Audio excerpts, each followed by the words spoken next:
Профессор Морис ушундай жыйынтыкка келет. Фираун чындыгында деңизге чөгүп өлгөн. Анын жыйынтыктары ушуну келип чыгарды. Анын сөөктөрүнүн ичиндеги табылган туздары, деңиз туздары. Ал эми дененин ичинде сынган сөөктөр бул каттуу суунун басымынан сынган деп жыйынтыкка келет. Фираун сууда чөгүп өлгөн деп жыйынтыкка келет. Жана бул өтө күчтүү кабар болуп гезиттерде басылып, китептерде басылып чыгышын билет да, гезитте басуучу жерлерге барат. Ал жерде иштеген бир мусулман таквадар жигит профессор Мориске бул дүйнө мусулмандарына жаңылык болбойт.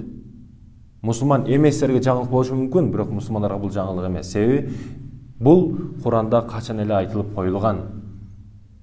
Фираун деңизде чогуп өлгөндүгү.